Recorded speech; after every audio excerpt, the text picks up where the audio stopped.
Hi everyone, welcome to the class. A very good afternoon. So in the previous session on sampling, we've discussed a few tricky questions, and in this session we'll discuss some more questions. We've discussed a few tricky questions, and in this session we'll discuss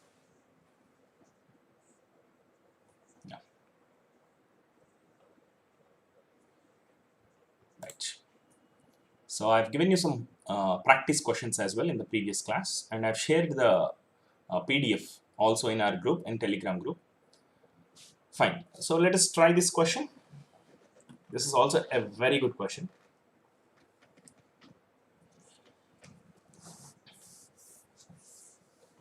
Yeah, good afternoon everyone. Good afternoon Sudeep, Muskan, Maja, Bhargavi. Fine. So they're asking us to find, just understand the question carefully. They have given us some signal x of t, and this asterisk mark represents convolution here. The Nyquist sampling rate for x of t. For x of t signal, they're asking us to find Nyquist rate. Nyquist rate means what? It's very simple. 2 times the bandwidth. As simple as that. So if you can find the bandwidth of the signal, bandwidth of x of t, b means bandwidth of the signal that you want to sample. If we can find bandwidth of the signal, our job is done. Okay, so our job is here to find the bandwidth of the signal, and it's not such a simple signal. Okay, the signal is not so simple and straightforward. It is little tricky signal. So if you can find the bandwidth of the first signal and the bandwidth of the second signal, then we can find the bandwidth of the total signal also. So there are 2 signals involved here. So first, shall we write the bandwidth of the first signal, or first the Fourier transform of the first signal? Sin pi t divided by 2 divided by pi t divided by 2. So can anyone tell me what is the Fourier transform of this signal? The Fourier transform of this signal is a rectangle, we know that. So can you exactly tell me what is the exact Fourier transform? Fourier transform is a rectangle, that much we know. It's a rectangle from, so you can observe that it is from minus pi by 2 to plus pi by 2 if you are writing it as a function of omega. So the height is, so look at this one. So we know the Fourier transform is sine, if it is in the format of sine at by pi t, Fourier transform is, we have written this yesterday also, a rectangle of omega divided by 2a. This is the Fourier transform, which we can also write it as a rectangle of f divided by a by pi. Okay, so here in place of a we are having pi by 2. In place of a we are having pi by 2. So Fourier transform would be a rectangle of a is pi by 2. Pi by 2 divided by pi is f divided by half. Correct? F divided by half. So width of the rectangle is from minus half, minus 1 by 4 to plus 1 by 4. Correct? Minus 1 by 4 to plus 1 by 4. Minus 1 by 4 to plus 1 by 4. 1 by 4 means 0.25. Minus 0.25. So rectangle goes from minus pi by 4 to plus minus 1 by 4 to plus 1 by 4, or minus 0.25 to plus 0.25. Can anyone tell me what is the height of the rectangle? Here it is not sine at by pi t format. So here in the denominator we are not having pi t, we are having pi t by 2 extra. That 2 into the numerator. It becomes 2 times of sine at by pi t. So the Fourier transform will be 2 times of a rectangle of f divided by half. So height of the rectangle is 2 units. Okay, I hope you are able to understand the Fourier transform part. Okay, so with this understanding of Fourier transform of the first signal, so let us understand the Fourier transform of the second signal as well. Sigma del of t minus 10n, or n times 10. It is in the format of sigma del of t minus nts. We very well know what is the Fourier transform of periodic impulses.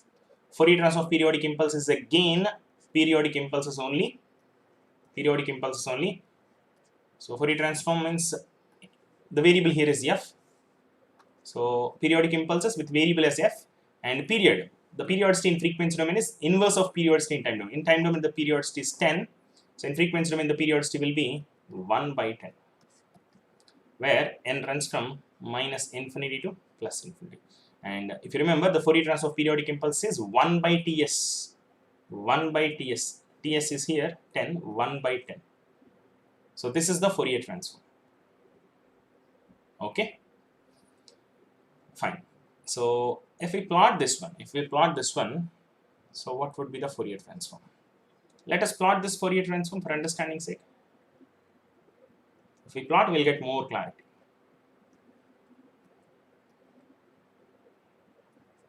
Right. Now let us plot this one. So del of f minus, for if you put n equal to 0, it is impulse at 0. Next, n equal to 1 if you put, it is impulse at 1 by 10. 1 by 10 means 0.1. 1 by 10 means 0.1. Del of f minus n times 0.1. If you put n equal to 1, it represents an impulse at del of f minus 1 into 0.1. So impulse at 0.1. Impulse at 0.1. When you put n equal to 0, impulse is at 0. When we put n equal to 2, it is del of f minus 2 into 0.1, which is del of f minus 0.2. Impulse at 0.2. 0.2. Next, when we put n equal to 3, impulse at 0.3. 0.3. And impulse at 0.4 and so on. Similarly, on the other side also, impulse at minus 0.1, minus 0.2, minus 0.3 and so on. Okay, and the area of these impulses is 1 by 10. The area of all these impulses is same, which is 1 by 10. Okay, I hope this part is clear. 1 by 10 amplitude area of the impulses also, I think you have understood.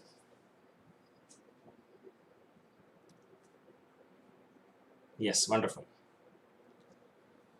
Now, if that part is clear, now let us find the Fourier transform of the required signal. Now, we are not interested in the Fourier transform of individual signals, we are interested in the Fourier transform of the total signal. Why we are interested in the Fourier transform? Because we want to find the bandwidth. Whenever we want to find the bandwidth, what we need to understand is we need to understand the Fourier transform of the signal. So, if we can understand the Fourier transform of x of t, we can understand the Fourier transform, we can understand the bandwidth of the signal x of t. Right. So, let us understand the x of t Fourier transform. X of t is equal to sine pi t by 2 divided by pi t by 2, that is the signal, and it is convolved with sigma del of t minus n times 10. So where n runs from minus infinity to plus infinity. This signal's Fourier transform is x of f or x of omega, which is equal to sine pi t by 2 divided by pi t by 2. Fourier transform is 2 times rectangle of f divided by half, or rectangle of 2f also we can write, multiplied with sigma del of t minus nts. Fourier transform, we know it is 1 by 10 into sigma del of f minus n divided by 10.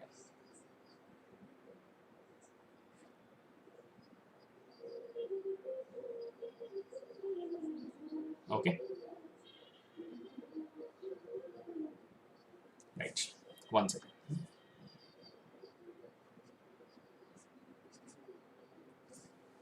Let me write it once again. So convolution in time domain becomes multiplication in frequency domain. So it is sigma 1 by 10, this Fourier transform just writing, del of f minus n divided by 10. Okay, so we just need to multiply these two signals, these two Fourier transforms, to get the Fourier transform of the signal x of t. Right. So we have written it mathematically. So let us plot it graphically.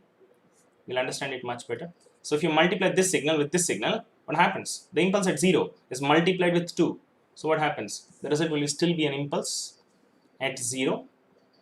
But what would be the area of the impulse? The area of the impulse basically is 1 by 10. Now it is multiplied with 2. So what happens to the area? 2 times 1 by 10 is 2 by 10, which is 1 divided by 5. Okay. Next, impulse at 0.1 is multiplied with 2. So that impulse also will be there. Next, impulse at 0.2 also is multiplied with 2. Impulse at 0.3 is multiplied with 0. So for this signal, the Fourier transform is 0 at 0.3. So all these impulses are multiplied with 0 values and the result becomes 0. Similarly, on the negative side also, impulse at minus 0.1 also gets multiplied with 2. And impulse at minus 0.2 also gets multiplied with 2. So I hope you understood the result. So we got the Fourier transform of the signal x of t. Yes, we got the perfect Fourier transform now. And whatever is the highest frequency in the signal, we call it as bandwidth. So the range of positive frequencies, we can call it as bandwidth. And the range is how much? 0.2 hertz. Okay. So what is the answer? So 0.2 hertz is the bandwidth of the signal. So B is 0.2. And it is 2 times 0.2, which is equal to 0.4. Okay. So since we have done in a very regular procedure, the very basic way of doing it, so we have taken so much time, but directly also we can do. So without putting a pen also we can do this problem, given that if you are good with the Fourier transform of sinc function, and if you are good with Fourier transform of periodic impulses, if you know the Fourier transform of these two signals, if you can imagine them, then definitely you can imagine and say the answer within half a minute. Correct or not? Is that possible or not? Okay. So first signal, sinc function. Okay, we can imagine the Fourier transform. Okay, it is having, this signal is having a Fourier transform from -1/4 to +1/4. If you can imagine that, the Fourier transform of this signal is periodic impulses, and the periodicity of the impulse is inverse of this periodicity. The periodicity in time domain is 10. In frequency domain, the periodicity will be 1/10, which is 0.1. So you can imagine the Fourier transform of this one, rectangle from -1/4 to +1/4, and the Fourier transform of this one is periodic impulses with a periodicity of 0.1. So impulses we are having it 0, 0.1, 0.2, 0.3, and so on. Now, since it is convolution in time domain, you can imagine what is happening in frequency domain.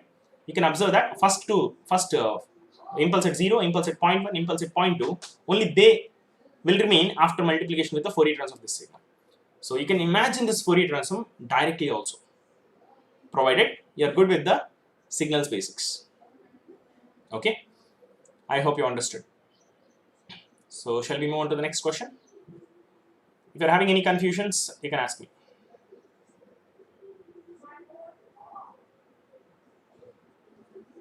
Right, so I'm giving you some homework also, so you can practice this question. I've changed the data a little bit, so you can practice this question later. So if anybody wants the answer, you can ask, you can request in the Telegram group, or people who has solved this question can post it in our Telegram group. Okay, so if you want, you can take a snapshot of it. You can take a snapshot quickly, and I'll share this question also in the group as well. This PDF, I'll share it in the group also. Okay, right. So I'm moving on to the next question. So look at this question. It looks little complicated. Looks complicated, but actually it's an easy question, very easy question. Look at the question carefully and just understand it.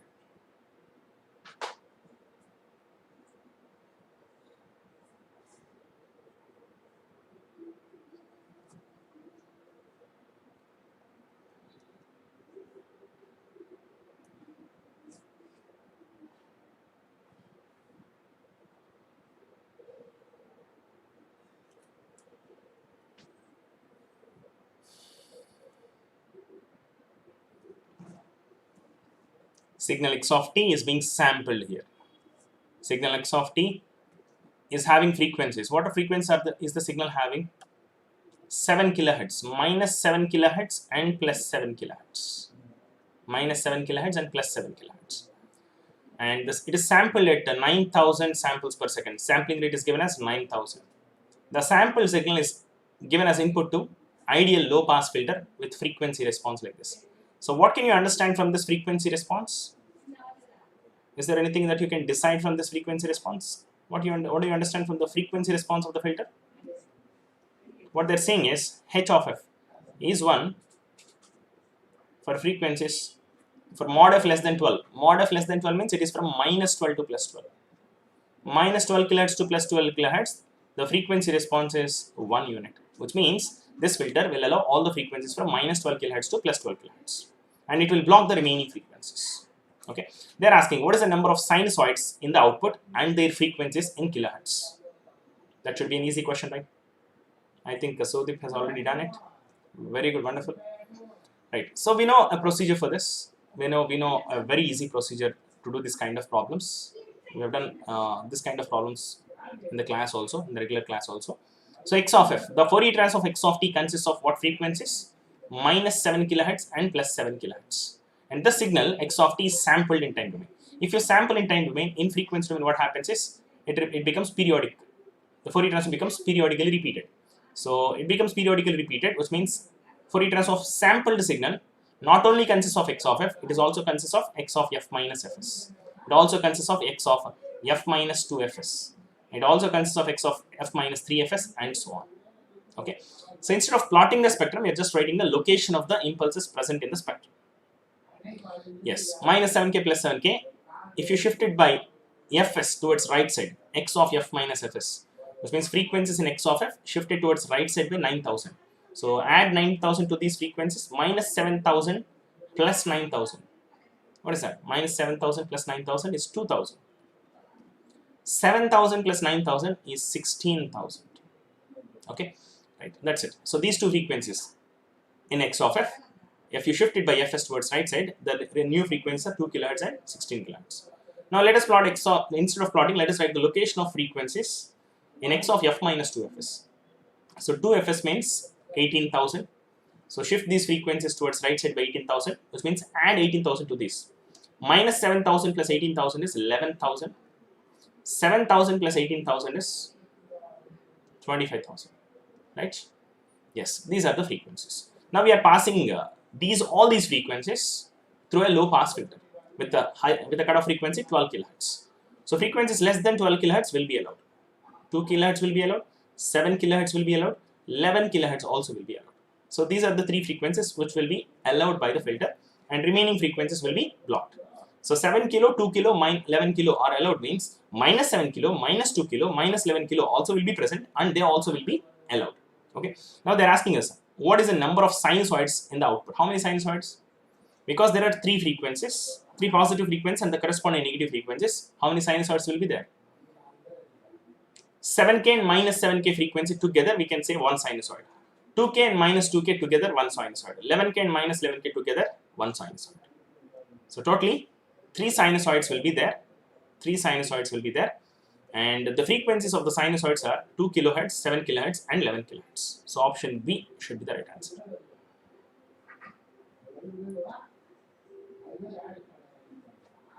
Okay. So let me ask you one question here. Let me ask you a question here.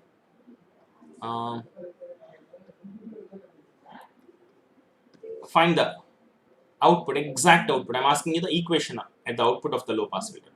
Find the output of low pass filter. I'm not asking just what frequencies are present at the output of low pass filter. I'm not asking that. I'm asking exact output of low pass filter. Anyone?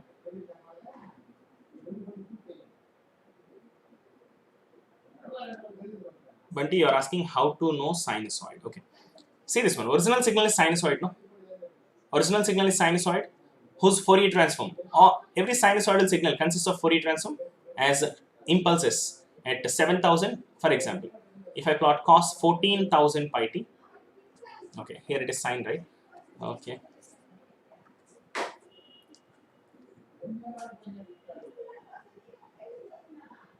Sine 14,000 pi t, Fourier transform is, if you plot the Fourier transform, it is impulses at 7,000 and minus 7,000. Okay, so this is the magnitude spectrum. So let's say this is x of t. I'm plotting Fourier transform of x of t as x of omega, mod x of omega. Okay, and if you plot angle x of omega, the phase spectrum of the signal, what is the phase spectrum? Anyone? Phase spectrum. So sine can be written as cos of 14,000 pi t minus pi by 2. So cos phase is 0. So sine means you can write it as cos, and this extra phase is minus pi by 2. So minus pi by 2 is the phase at 7 kHz, and plus pi by 2 is the phase at minus 7 kHz. Okay. Bunty, I hope you are following. Any sinusoidal signal in Fourier transform has impulse set the frequency present in that sinusoidal signal and negative of that frequency. So impulses in frequency domain always corresponds to sinusoidal signal. Okay. So if you observe here you are having 7 kHz and minus 7 kHz is also there. Together it represents this sinusoidal signal. and 2 kilohertz and minus 2. And when you plot x of f plus fs, that will have minus 2 kilohertz and minus 16 kilohertz. So 2 kilo and minus 2 kilo, impulse at 2 kilo and minus 2 kilo, together it will represent one more sinusoid. How many number of sinusoids? Okay, 7 kilo minus 7 kilo, together one sinusoid. See this one sinusoidal signal is consists of two impulses. Instead of drawing impulse, I'm just writing the location of the impulses here. One positive frequency and one negative frequency together, it represents one sinusoidal signal. Okay, here three frequencies are allowed, three frequencies. So three frequencies represents three sinusoidal signals, three positive frequencies, and the corresponding three negative frequencies also will be there. So one positive frequency, one negative frequency together, one sinusoid. Okay, right, good. So now we need to consider the phase of the signal also. We have done some really good questions in yesterday's class where we are considering the phase of the signal also. Observe this one, x of t has a phase of what? Plus pi by 2. Mind this. 7 kilohertz is having a phase of, at 7 kilohertz, what is the phase? Minus pi by 2. You have to mind this. The phase is very, very important in this kind of problems. Minus pi by 2. Now, this signal, the impulse at minus 7 kilohertz has a phase of plus pi by 2, and that signal is getting shifted by 9 kilohertz. When you are plotting x of f minus fs, this impulse is getting shifted to 2 kilohertz. So the t kilohertz is because of shifting minus 7 kilohertz. So the same phase will be carried. So phase of 2 kilohertz will be pi by 2. And phase of 16 kilohertz is because of 7 kilohertz shifting towards right side. So the phase of 16 kilohertz is minus pi by 2. Similarly, 11 kilohertz phase is plus pi by 2, and 25 kilohertz phase is minus pi by 2. Now 7 kilohertz will be allowed. And what is the phase of 7 kilohertz signal? 7 kilohertz signal output of low pass filter. Let me say output of low pass filter is y of t. Let me say output of low pass filter is y of t. Y of t is equal to cos 2 pi 7 kilohertz, 7000 into t, and 7000 into t, and the phase of the 7 kilohertz signal, the phase of the positive frequency, that we have to write inside cos. The phase of the positive frequency, whatever is the phase of the positive frequency, that will be written inside the cos. Minus pi by 2 here, same minus pi by 2 here. Next, what else? What are the other terms that are present? So 2 kilohertz also is present. Cos 2 pi 2000 into t, cos 2 pi 2000 into t, and what is the phase of 2 kilohertz signal? Plus pi by 2. Plus pi by 2. You have to mind this. Plus pi by 2.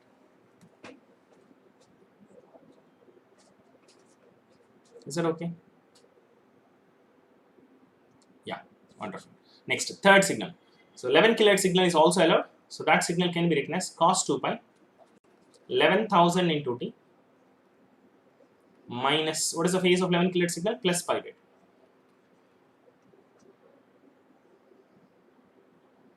Okay, yeah, fine. So anyone can guess what is the amplitude of the signal? When you pass through low pass filter, amplitude will change by 1 by ts. Do you remember that? In yesterday's class, we have discussed that. When you sample a signal, what happens is the Fourier Transform of sample signal is 1 by ts into sigma m of f minus nfs. So when you sample and then pass through low pass filter, 1 by ts will be the extra amplitude. Same signal will be there, but 1 by ts extra amplitude will be there. And what is 1 by ts in this case? 1 by ts is fs, which is 9000. 9000 will be extra. 9000 will be extra. So finally, if you simplify and write the answer, what is the final answer? Exact output of the low pass filter is 9000 into cos 14,000 pi t. One second. Cos 14,000 pi t minus pi by 2. What is that? Cos 14,000 pi t minus pi by 2 is sin 14,000 pi t, right? Sin of 14,000 pi t. Next, cos of 2 pi into 2000 t plus pi by 2 is minus sin 4000 pi t. Minus sin 4000 pi t. This signal, cos of 2 pi into 2000 t, 4000 pi t plus pi by 2. Plus pi by 2 means it is minus sign. Next, the next signal is also cos of 2 pi into 11,000 into t plus pi by 2 is, it is minus sign of 22,000 pi t. Yes, I hope everyone got the same answer.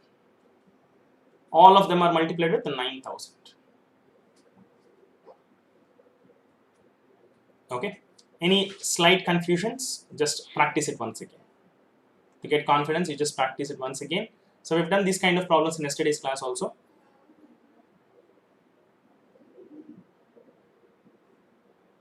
Yes. Mega, see this one. So the phase of minus 7 kilohertz is plus pi by 2, and phase of 7 kilohertz is minus pi by 2, right? So that is what I've written here. Now x of f has frequencies minus 7k and plus 7k with phases minus pi by 2 and plus pi by 2. Now when you plot x of f minus fs, whatever is the impulse at minus 7 kilohertz, that has got shifted to 2 kilohertz. That has got shifted to 2 kilohertz. The impulse at minus 7 kilohertz, when you plot x of f minus fs means x of f minus 9,000. So this total spectrum is shifted by 9,000 towards right side. Then what happens is, whatever is there at minus 7 kilo, that is getting shifted to minus 7 kilo plus 9 kilo, which is 2 kilo. Whatever is at minus 7 kilo, the magnitude and phase both are getting shifted to 2 kilo. So at 2 kilo, we are having this impulse, magnitude we are having, same magnitude we are having, and the same phase we are having. So at 2 kilohertz, this same thing is getting shifted to 2 kilohertz. And similarly, if you are shifting x of f or x of omega by 2fs, when we are plotting x of f minus 2fs, the impulse at minus 7 kilo is getting shifted by 2fs, which is 18 kilo. So impulse at this place at minus 7 kilo is having some magnitude and some phase. The same magnitude and phase are getting shifted by 18 kilohertz to 11 kilohertz location. Okay, so the impulse at 2 kilo and 11 kilo are because of impulse at minus 7 kilo, right? And the phase at minus 7 kilo is pi by 2. So that's why same phase is carried forwarded to 2 kilo and 11 kilo. And whatever is the phase of 7 kilo, that is carried to 16 kilo and 25 kilo, because 7 kilo after shifting by fs we get 16 kilo, and 7 kilo after shifting by 2 fs we get 25 kilo. Okay, are you following? Is it still confusing?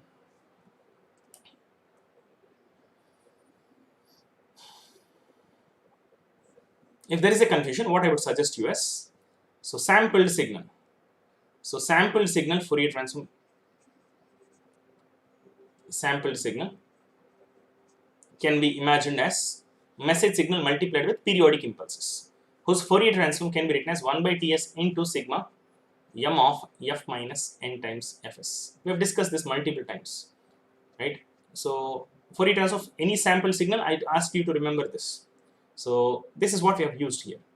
So here instead of in the notation is, instead of x of t, we have generally taken m of t as the notation for message signal, and sample signal we are writing it as m of f minus nfs. But in this particular case, since we are taking the message as x of t, Fourier transform will be x of f. Fourier transform will be x of f. So we can write it as x of f minus nfs. So in the sample signal, we'll be having x of f minus fs, x of f minus 2fs, and so on, right? Along with multiplication factor of 1 by ts. Because of this 1 by ts factor in the sampled signal, we are writing this 9,000. 1 by ts means fs. Okay. So if you can plot the spectrum of this signal, this signal exactly, then you'll understand very clearly how to find why the phase of 2 kilohertz is plus pi by 2, why the phase of 11 kilohertz is plus pi by 2. Okay, we have done that analysis yesterday. But if you do that kind of analysis for every problem, what happens is it is time-taking procedure. So that time-taking procedure, by observations, what we have done is we are trying to do it this way so that it will save a lot of time for us. Instead of plotting, we are trying to analyze directly by writing the locations, only locations. Instead of plotting, we are writing the locations and we are analyzing the same thing. Okay.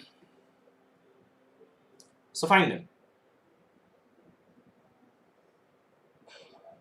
Yes. So I'm moving on to the next question then. This is also a wonderful question. So this question is purely based on the basics that we learned in sampling. Only if our basics are clear, then only we can answer this kind of question. It's an easy question if the basics are clear. Try this one out. I'll wait for a minute.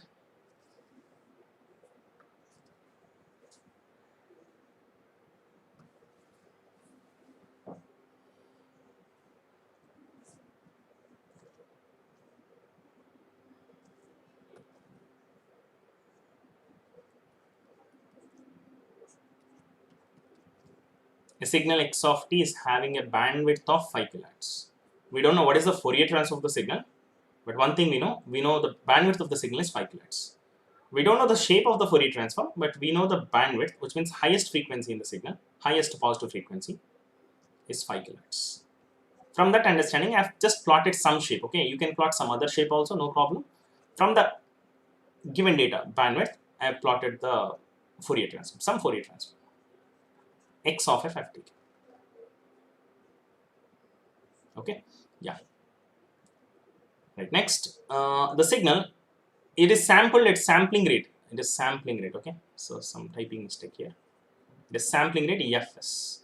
They have not given what is the sampling rate. Okay, they have not given what is the sampling rate. Now, signal is sampled means in time domain, you can imagine it as x of t is multiplied with sigma del of t minus nts.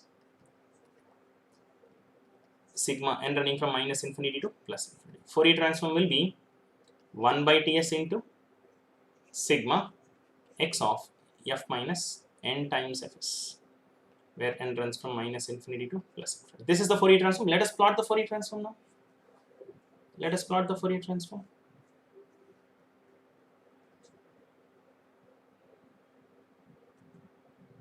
I am plotting with a gap, so I am assuming that we are sampling at little more than Nyquist rate.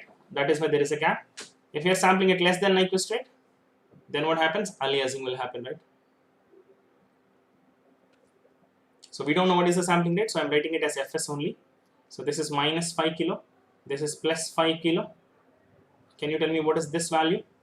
This triangle getting shifted towards right side by fs. When you put n equal to 1, this is x of f. When you put n equal to 1, what we get is x of f minus fs. And when you put n equal to 2, we get x of f minus 2fs and so on. Similarly, when you put n equal to minus 1, we get x of f plus fs and so on. Okay, so this signal shifted towards the right side by fs. So minus 5 kHz also shifted towards right side by fs. So it becomes fs minus 5 kHz or minus 5 kilo plus fs, this point. Right. Now, you are passing this signal through this filter, okay.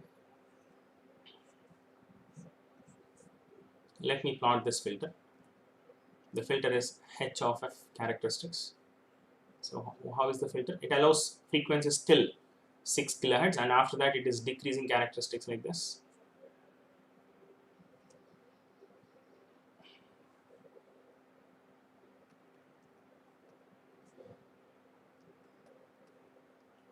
This is minus 8 kilo.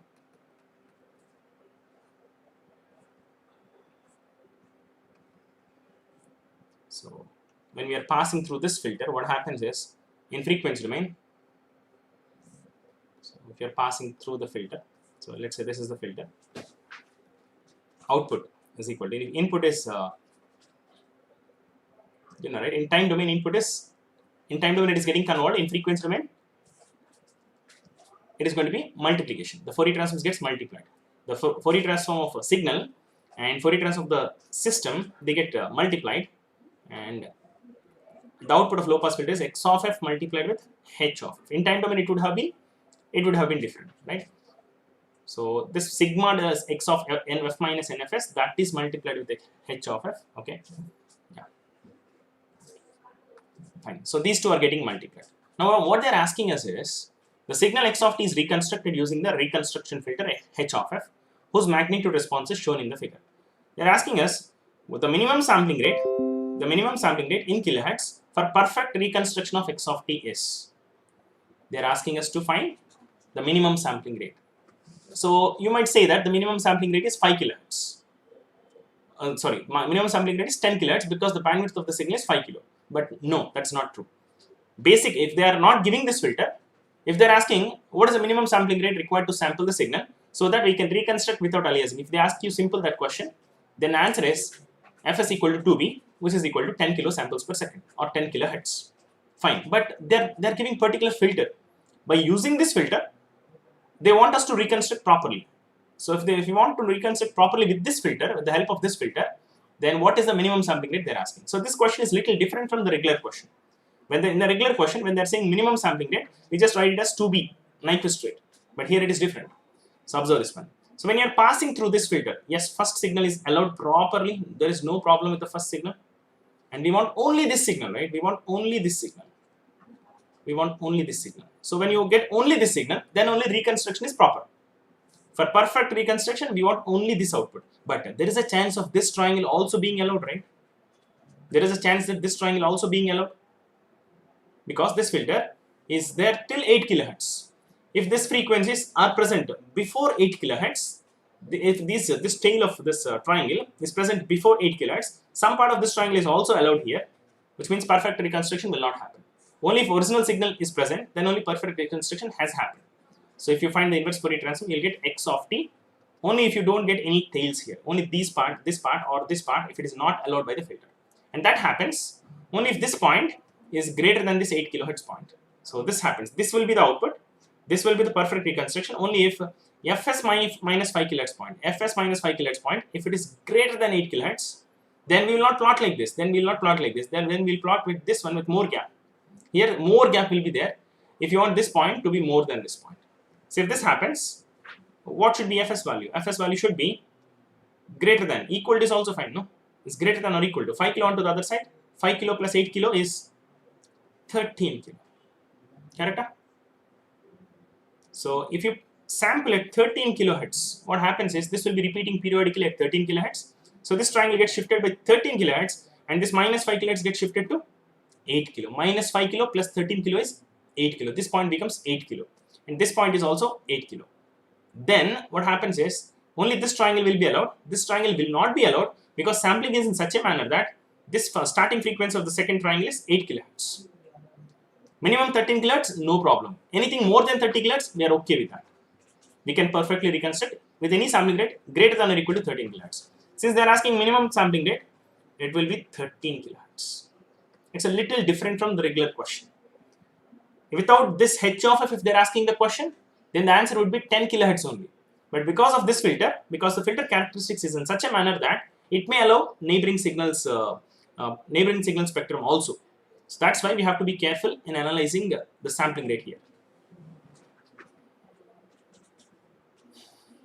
Okay. I hope you have understood this part. Any confusions, you can let me know.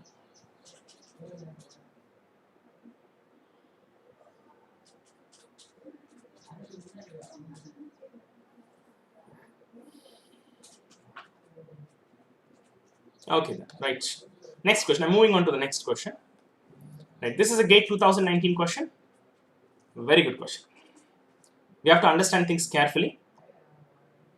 Right, let us understand the question carefully first. A voice signal m of t is in the frequency range 5 kHz to 15 kHz. Shall we plot the spectrum? We don't know the Fourier transform shape exactly, but from the given information, we can plot the spectrum. So they're saying some voice signal is having a frequency of 5 kHz to 15 kHz. Okay, you might say that, okay, sir, we have learned that a voice signal consists of frequencies from 300 Hz to 3.5 kHz. Yes, that is correct only. Practically, that is true. But in this problem, they are giving like that, no? 5 kHz to 15 kHz. Let us take that only. Whatever they are giving in the problems, that need not be practically correct always, right? For the sake of framing a question, they are framing. Right. So m of t is the message, right? So Fourier transform will be m of. Yes, whatever information they have given in the first statement, I've taken, I've plotted the Fourier transform for understanding sake. Now the signal is amplitude modulated to generate an AM signal. With a carrier frequency of 600 kHz. Can you imagine the Fourier transform of this AM signal? Can you imagine the Fourier transform of the AM signal? We know the Fourier transform of AM signal, right? So upper side, this is upper sideband, and this is lower sideband. The total spectrum is shifted to FC and minus FC. The total spectrum is shifted to FC and minus FC. What is FC? 600 kHz.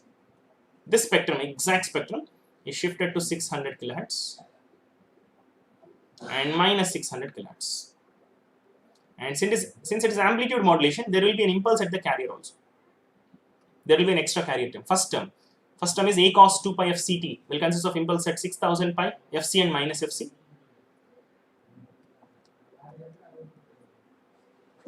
And Second term, m of t into cos 2 pi fc means m of f shifted to fc and minus fc. So spectrum of AM signal is simple and straightforward, right? So that is what I'm doing here. I'm just shifting the upper sideband and lower sideband, and this becomes 615 kilohertz, and this becomes 600 minus 15 is what? 585 kilohertz.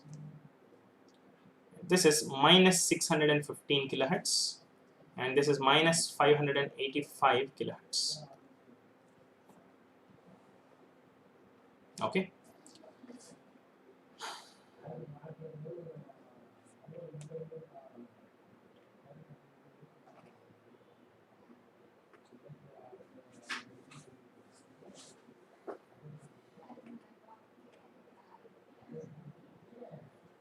Right. Very good. Wonderful. So we got the spectrum of the AM signal. Always spectrum is very important. So here a spectrum, the signal, AM signal is given as f of t. So Fourier transform will be capital F of small f. Fourier transform. So notation is taken like that. That's not a perfect notation to take. Right. Anyway, so this is the story in the second statement. So we have understood the first statement very clearly. From the second statement, we have understood the spectrum of the amplitude modulated signal. Yes. Now let us understand the question. The AM signal f of t is to be digitized and archived. Archived means it should be stored. They might be saying that they want to store the signal, this AM signal. Whatever is the information in the AM signal, they want to store it. This is done by first sampling f of t at 1.2 times the Nyquist frequency. What do you mean by Nyquist frequency? What do you mean by Nyquist frequency? Let us read the next statement. The AM signal is to be digitized and archived, which means digitized means converting into bits and then storing. So digitized means converting into bits. Archived means for storing purpose. This is done by first sampling f of t at 1.2 times the Nyquist frequency. Whenever anybody says Nyquist frequency, what is Nyquist theorem? Nyquist theorem for any signal. Nyquist theorem for baseband signal or bandpass signal, for both of them Nyquist theorem is same. Sampling rate should be greater than or equal to 2 times bandwidth. We can say that. Or simply we can also call it as fs greater than or equal to 2 times fh. Bandwidth means the highest frequency only. For baseband signal or bandpass signal, this is what Nyquist theorem says. Okay, so 2 times highest frequency. So bandwidth means highest frequency. We have to choose bandwidth as highest frequency whenever you are using Nyquist sampling theorem, right? And Nyquist rate, whenever anybody says Nyquist rate, we have to take it as f Nyquist. Whenever they use the word Nyquist, that's very important. Nyquist rate is equal to 2 times highest frequency. Don't write as B, because when you're talking about low frequency signals, if you write as B, that is perfect, no problem. But when you're talking about bandpass signals as well as baseband signals, then writing it as 2B is not correct. Because for bandpass signals, bandwidth is equal to, basically bandwidth is highest positive frequency minus lowest positive frequency. For baseband signal, we can neglect FL, because FL will be very small for baseband signals. We can neglect and we can write as FH. For bandpass signals, we cannot neglect FL because FL will be big enough. So bandwidth is exactly FH minus FL. So if you write 2 into FH minus FL, that is not going to be valid for bandpass signal. So sampling rate should not be greater than or equal to 2 into FH minus FL. That is not true. It should be greater than or equal to 2 FH. If you remember the bandpass sampling analysis, so if you sample it to 2 times FH, the gap between the highest frequency and lowest frequency is 2 FH. So when you sample, what happens is the total spectrum is shifted. It is repeated periodically. If you shift it by only 2 FH, then only there will not be any overlapping. Okay. Whenever anybody says Nyquist sampling, whether it is baseband signal or bandpass signal, both cases, sampling rate, Nyquist rate or sampling rate can be taken as Fs greater than or equal to 2 FH. Okay, right. So for bandpass signal, let me write for again. For bandpass signals,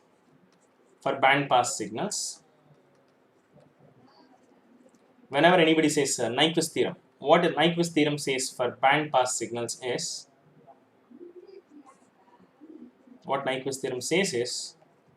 Fs sampling rate for bandpass signal is Fs greater than or equal to 2 times Fh only. Exactly, you can remember this. And there is another sampling rate at which we can sample bandpass signals, but that we cannot call it as Nyquist theorem. And minimum sampling rate that we can use to sample bandpass signal is 2 times fh divided by n, where n is equal to box of fh divided by fh minus fl. You can use this formula to find a sampling rate which is as less as possible. For bandpass signals, we can sample at a rate less than this 2fh also, but based on the situation, based on the problem, we have to use this formula or this formula. You might be tempted to use this formula, yes, because it is bandpass signal. We might be tempted to use this formula. But if the question, what if they are saying in the question, the minimum sampling rate required to sample the bandpass signal, whenever they say minimum sampling rate required to sample the bandpass signal, only then we have to use this formula 2fh by n.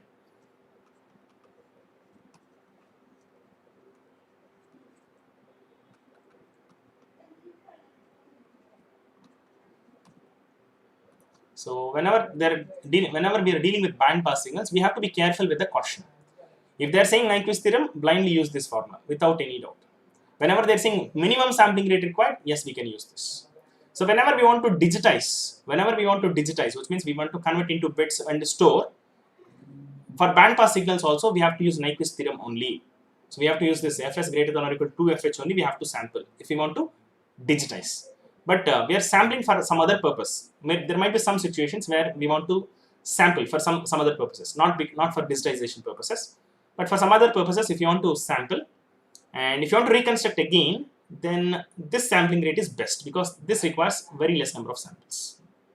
Okay, I hope you got the difference when to use what formula. For baseband signals, no confusion. Always the same formula: fs greater than or equal to 2b or fs greater than or equal to 2fh. Always you can use this formula. Both are correct.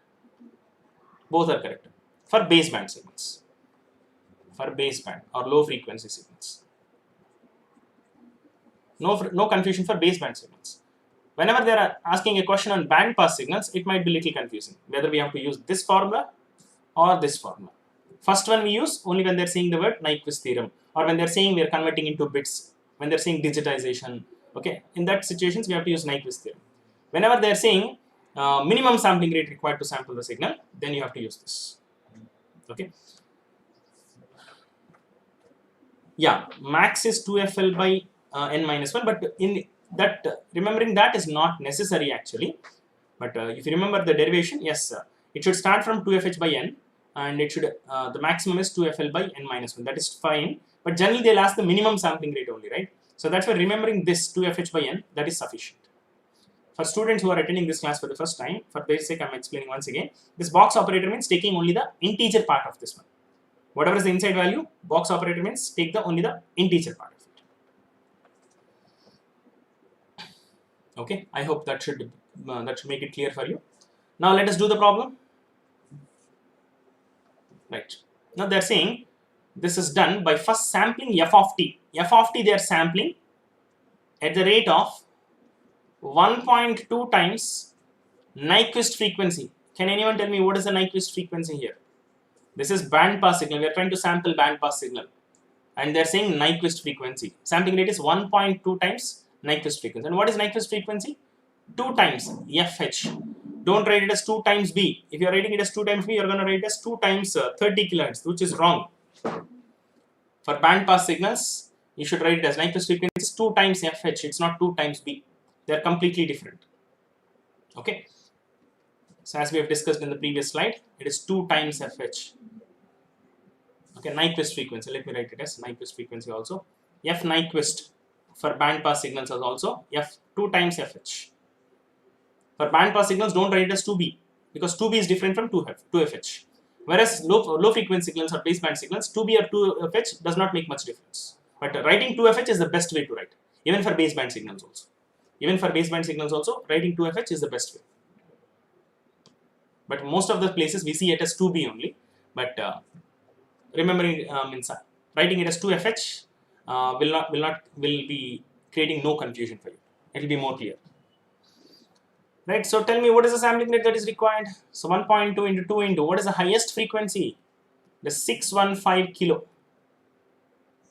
615 kilo, correct? Huh? So which is, can you calculate and tell me?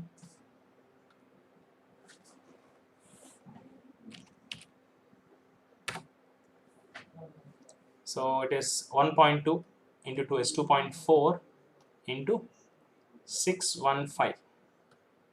Yes. So it is turning out to be 1476. 1476 kilo heads or samples per second. Now, okay. So we have understood the sampling rate. And then they're quantizing each sample using 256 level quantizer. 256 level quantizer means they're giving us the number of quantization levels. They're saying number of quantization levels is 256. Number of quantization levels is 256 means what can you say about number of bits? Number of bits is 8 bits. M of t shape can be anything, Bunty. Only thing is we know that they're saying that M of t is having frequencies from 5 kilohertz to 15 kilohertz, right? To represent that, I'm drawing some shape. You can draw some other shape also. The most important point here is it consists of frequencies from 5 kilo to 15 kilo. Since we are talking about the real signals, it also consists of frequencies from minus 5 kilo to minus 15 kilo. Okay, right. Next, finally, each quantized sample is binary coded using k bits, where k is the minimum number of bits needed for encoding. So this statement they're trying to confuse us. Nothing more is here because we already know 8 bits are being used. Okay, this k is nothing but 8. Okay, the rate in Mbps of the resultant stream of coded bits.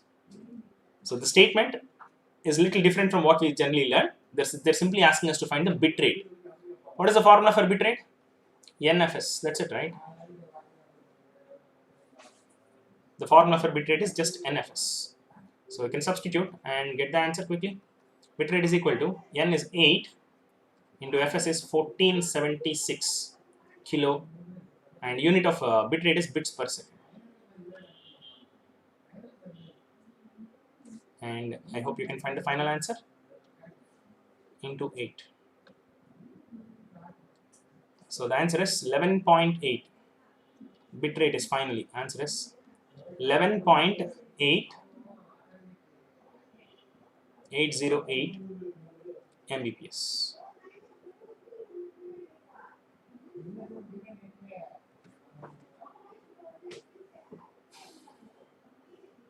I hope you are also getting the same thing.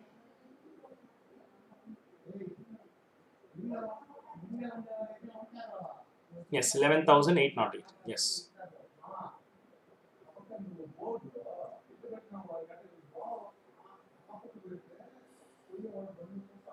Fine, I hope it is clear. So though the question is looking very big, it is definitely not a very tough question. It's a good question, not very tough, not very easy also. So this is 2019 question. So as I told you, they're giving some really good questions in sampling every year. Right, so let us move on to the next question then. This is the next question. This is also 2019 question, instrumentation paper. This question was given in instrumentation paper. Wonderful question. If you're good with the signals basics, it will not take much time. Yes, finding sampling rate is crucial, yes. Right, so let us read the question. A signal x of t has a bandwidth 2b. Signal x of t has a bandwidth. Signal x of t's Fourier transform is given here.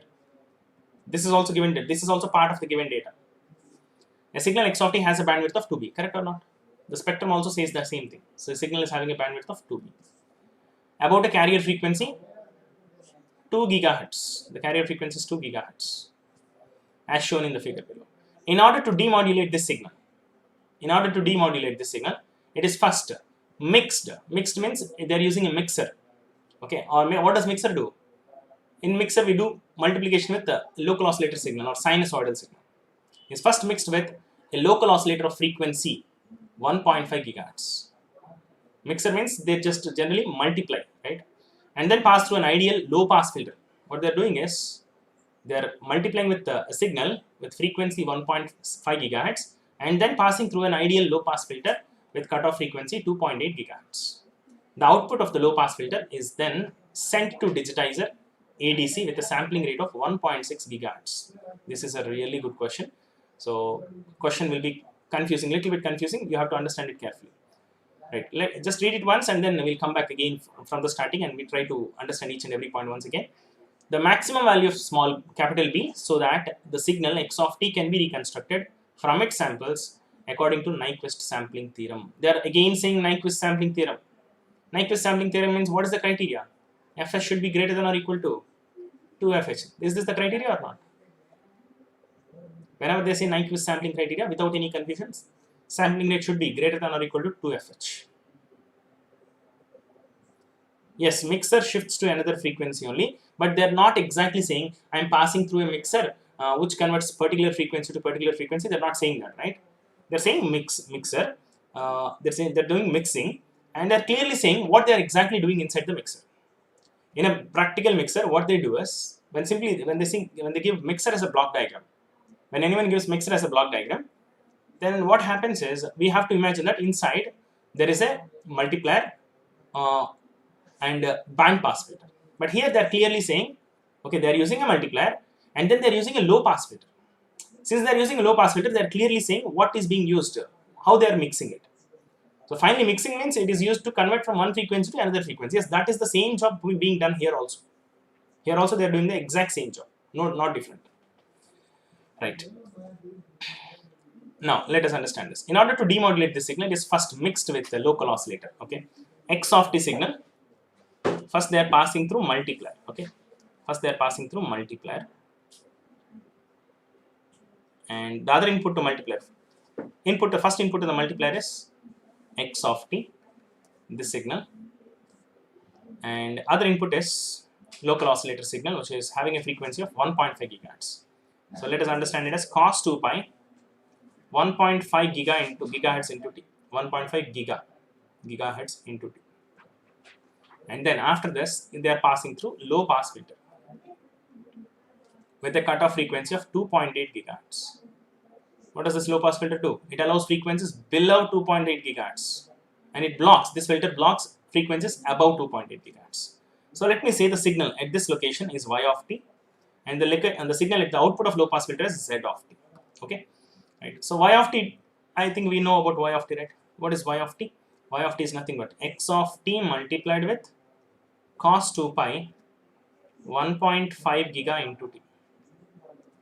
Okay, so Fourier transform y of t, y of f is equal to x of f minus 1.5 giga plus x of f plus 1.5 giga divided by. So the signal at the output of multiplier, whatever is the signal, I've plotted the Fourier transform. Why I've written the Fourier transform is because we are passing through low pass filter. So what happens when the signal, it is given clearly, right? I'm unnecessarily plotting here. They have clearly given what is the diagram also. Okay, fine, no problem. So the signal at this place, I'm assuming it as y of t, and the signal here, I'm assuming it as z of t. So y of t Fourier transform, I've just now written. Let us plot that Fourier transform, shall we? Shall we plot the Fourier transform? Let us plot it. The Fourier transform is going to be, okay, I'm plotting only the positive frequency part of the Fourier transform, only the positive frequency part. So it is x of f minus 1.5 gigahertz. X of f minus 1.5 gigahertz means x of f shifted towards the right side by 1.5 gigahertz. X of f shifted towards the right side by 1.5 gigahertz. So this spectrum shifted by 1.5 gigahertz towards right side. So what is FC already? 2 gigahertz. So 2 gigahertz is shifted by 1.5 gigahertz. What happens to that? It becomes 3.5 gigahertz. So can you tell me what is this frequency? So this is earlier, it was 2 gigahertz minus B. Now 2 gigahertz minus B is shifted towards right side by 1.5 gigahertz. So it becomes 3.5 gigahertz minus B. Or you can understand that the difference here is, the distance between these 2 points is B. So if this is 3.5 giga, this should be 3.5 giga minus B. Okay, next. So let us plot x of f plus 1.5 gigahertz. X of f plus 1.5 gigahertz means x of f shifted towards left side by 1.5. X of f shifted towards left side by 1.5.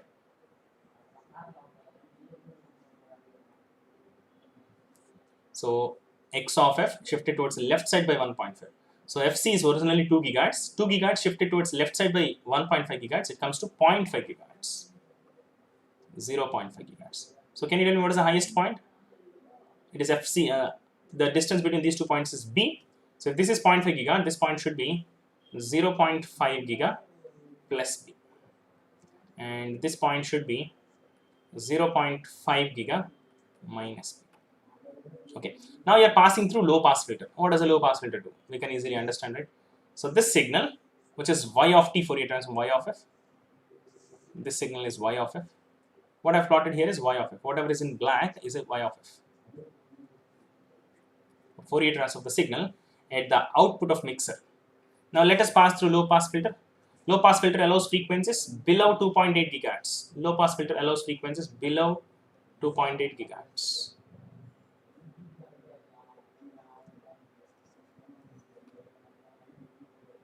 Below 2.8 gigahertz. Okay. So what will be allowed? Only this part will be allowed. Only this part will be allowed. Right. So we can imagine what is the output of low pass filter, right? The output of low pass filter. The output of low pass filter is only this much. So lowest frequency is what? 0.5 giga minus B, and the highest frequency is 0.5 giga plus B. Okay. I hope you're following. Now this signal, this is the Fourier transform of the output of low pass filter. So what we have plotted here is Z of f. Right. Now this signal Z of t, the output of low pass filter, is digitized. So the output of low pass filter is sent to a digital ADC with a sampling rate of 1.6 gigahertz. They are giving the sampling rate. Sampling rate is given as 1.6 giga.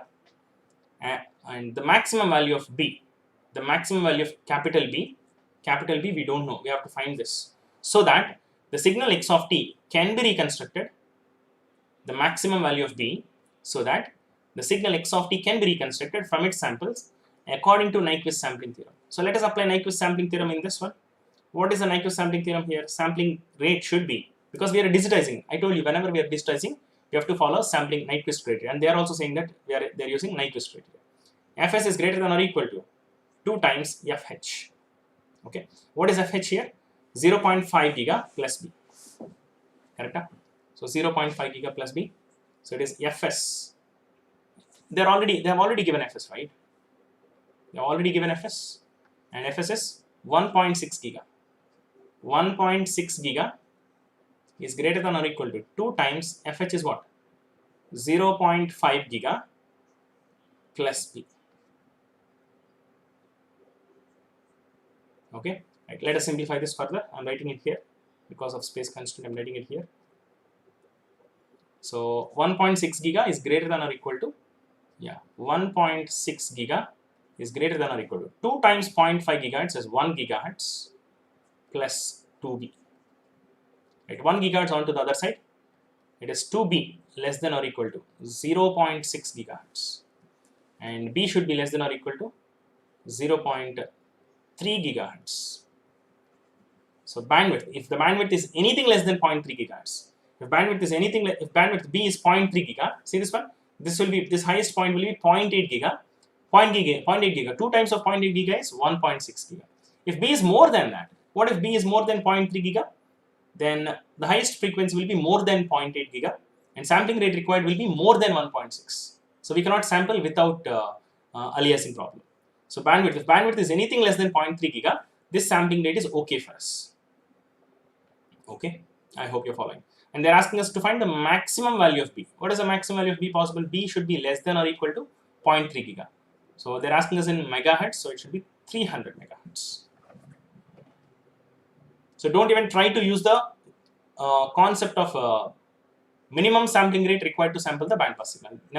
Don't use this formula, because their intention is not using this formula, because they're clearly saying that they're using Nyquist sampling theorem. Okay, I hope you're following. Is that clear? Right. So I hope this question is clear.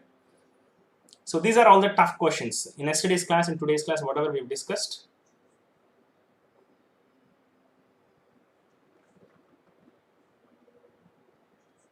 Umesh, I've not taken too many classes to create a playlist actually. Okay, in the previous class you have mentioned it, right? I understood that. So hardly my classes are like 10 to 15 classes are available. Okay, so once I take few more classes, I'll request them to create a playlist. And if you want to access my classes, just search for my name. Just type my name, Dinesh Gutta. So if you just search for my name, whatever few classes I've taken, 10 to 15 classes that I've taken, all of them will pop up. So I've not taken 50 or 100 classes in YouTube. Okay, if you go to Unacademy platform, then everything will be in. You can easily understood. You can easily understand what classes I've taken. Everything will be in one place on Unacademy app.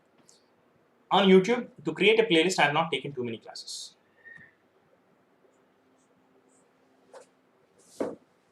Okay. Yeah, bandpass sampling is tricky, but I think understanding the question is the most important thing in bandpass sampling. Now I think it should be clear.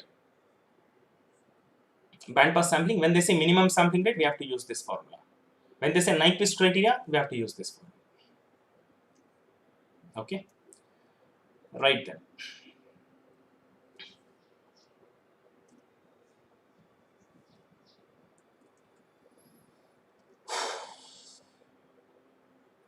Okay, so fine then. So we'll stop at this place then, and I'll take a YouTube class maybe in the next week, where we will cover some problems on quantization and some other tough problems we'll discuss.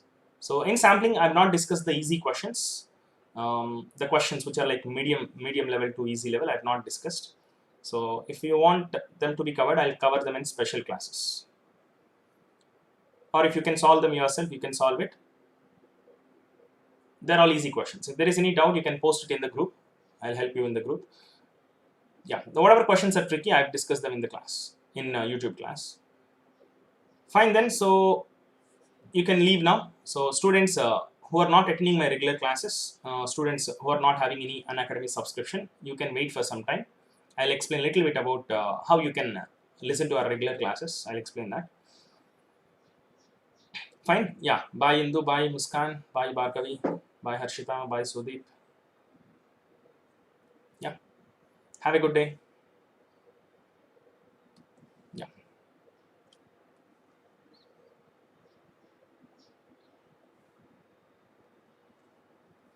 Yes. So if you want to attend our regular classes, there are two subjects that I teach on Unacademy platform. So signals and systems and communication systems. These are my subject expertise. So I teach these two subjects in a very detailed manner. And yeah, so you can follow me on Unacademy page. So this is my profile. You can search for my name on YouTube or as well as Unacademy platform to access all my free lectures. Or if you want to look at whatever courses I have taken, you can browse through this page. On Unacademy platform, you can search with this name, or on YouTube also you can search with this name to access the classes I've taken. Right. So the new course that I'll be starting is on random variables and random process. A wonderful course, a little tricky course, and a very high weightage course in GATE and ESE perspective. GATE and ESE exams, very high weightage for these topics, random variables and random process. So this course will start on August 12th. Right now on Unacademy platform, I'm taking digital communication course. It has started already. 1 week back I've started.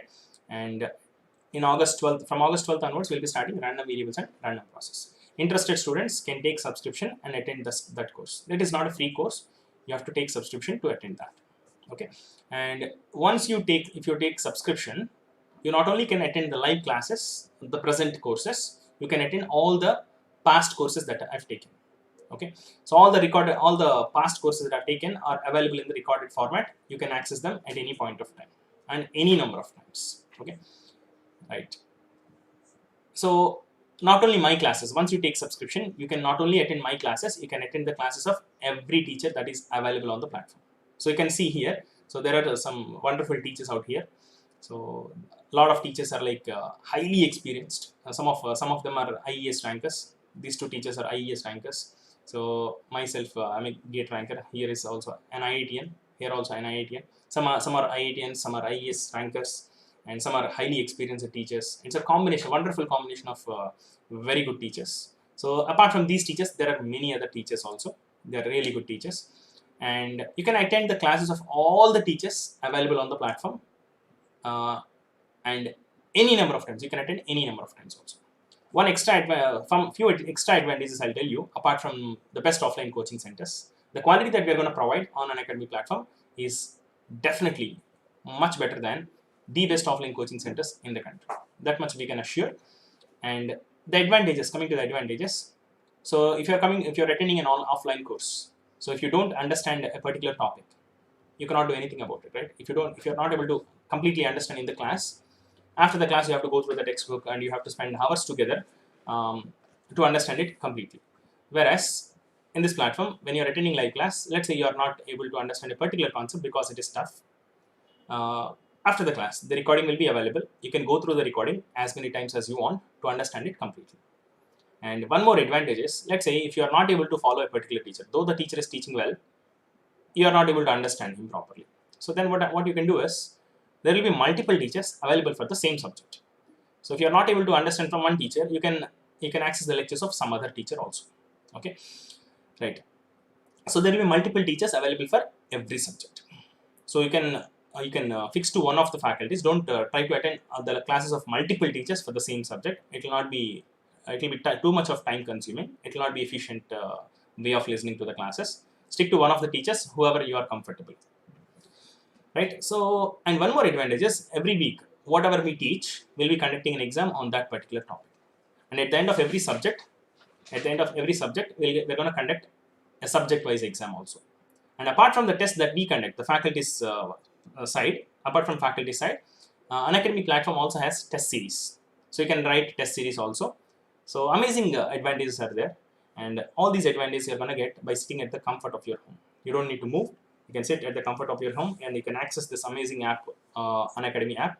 So where it does not consume much data. So you can wonderfully sit at home and access all the learnings and access whatever is needed for exam preparation.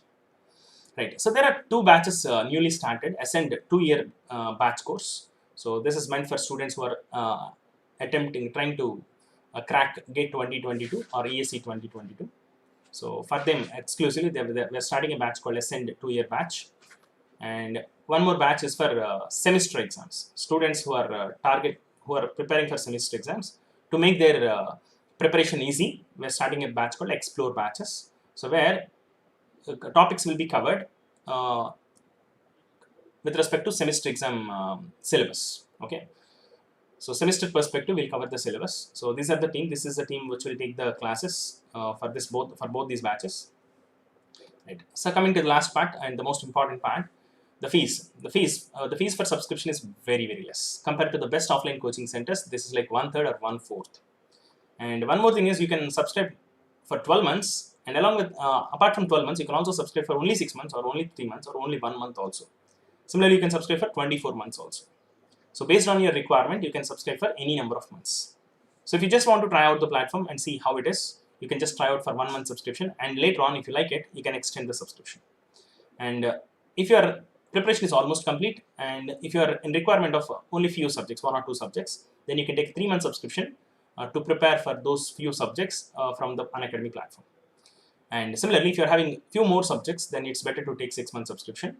And if you're supposed to prepare for many subjects, then it's better to take a 12-month subscription. And if you're a 2nd year or 3rd year student, it's better to take a 24-month subscription. So take any subscription, but as the number of months increases, the fees increase will be very small. You can see 1 year fees is 25,000, 2 years fees is 30,000. Right. On top of this economical fees, you can apply, you can use this code, you can note down this code. In any future point of time, if you're taking a subscription, you can make use of this code for extra discount. So if you use this code while taking subscription, you'll get some extra discount. After applying this code, we'll get some discount. Yeah, to access that discount, you can use this code. Right. So if you want to contact me, or if you want to take my help in resolving your doubts, then you can contact me on this Telegram group for doubts. And if there is anything that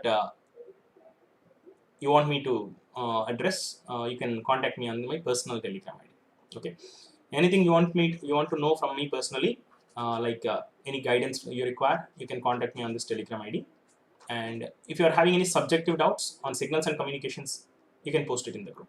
So we can help you with the doubts as well. Fine. So that's it from my side today. So we'll meet again on some other class. Thank you. Have a very nice day.